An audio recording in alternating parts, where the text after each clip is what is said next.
The next one is boundaries.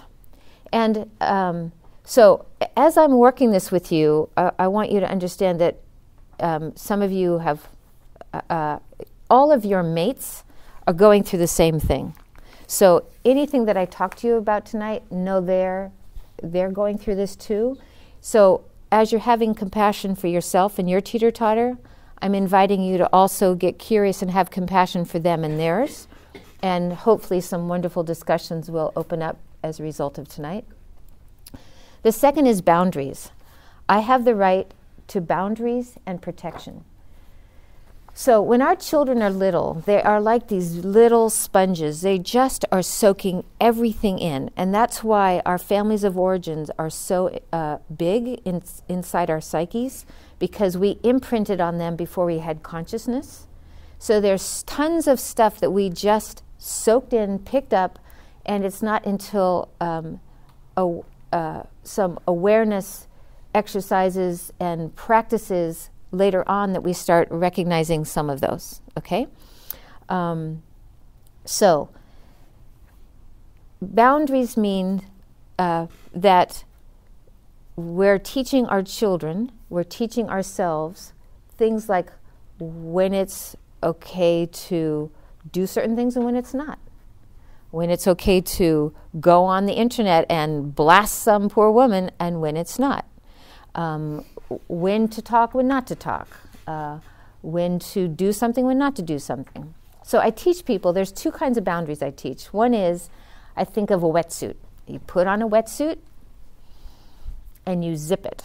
And inside that wetsuit are your thoughts, your feelings, and your body physiology.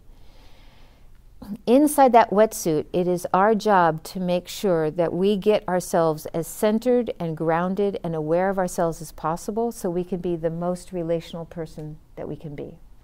So if I'm having really angry thoughts about myself or angry thoughts about my mate, and I'm all worked up because I got triggered over something he or she said or did, it is my job to get that wetsuit on and zip it until I can go, what's going on? Why are you so upset? Oh yeah, that hurt. Oh, you didn't like that. That felt bad. Okay, yeah. But if I'm like in a place, I'm not safe. So the wetsuit is where we protect the world from us. Because when we're triggered, we're not safe. We've got a little limbic brain back here that when we're triggered goes into fight, flight, or freeze. When we're in fight, flight, or freeze, we are not relational. We are survival-oriented. We could give a flying fuck about what's going on with the other person. We want to scream, we want to yell, we want to rip, we want to shred, we want to crash, whatever. So that means we're not safe. And it takes about 20 minutes of breathing for the limbic brain to signal to the rest of the body there's enough oxygen to process with our mammalian brain, what's going on emotionally, and to get our cortex, our thinking brain with oxygen, to think through like why we're so upset, what's going on, and what's going to be the best relational thing to do to correct this thing that we're upset about. So until we've done that internal, whoa, slow down girl, breathe, why are you so upset?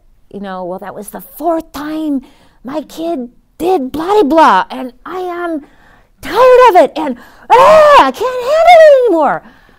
Okay, breathe, parent time out, go to the bathroom, wash your face, go to the bathroom, cool off. The second boundary is what I call the mosquito netting.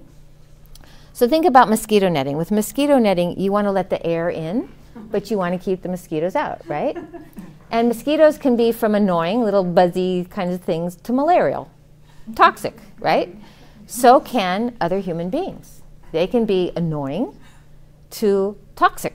So our big job is let the truth in, but anything that is annoying to toxic, we keep it outside rather than like, why are you doing that? And why are you like that? And blah, blah, blah, which then gets us now outside the netting engaging with the mosquito. Does that make sense? So anytime we go into that why, we're outside there in mosquito land hopping around with mosquitoes. Don't do it. It's not good for you. Let it go and figure out how you're going to stay inside with the truth. Now, I'm talking more now with our spouses and our friends, and you talk about Facebook and the internet and all these other places where stuff comes at us that can be toxic to malarial, and we can get all worked up and we're going, that's not my truth. Leave it out there. Leave it out there. If I engage my mind in it, I'm out there in mosquito land and I'm getting bitten all over the place and I'm wasting my life. I don't want to waste my life that way. So that's a really big deal, okay?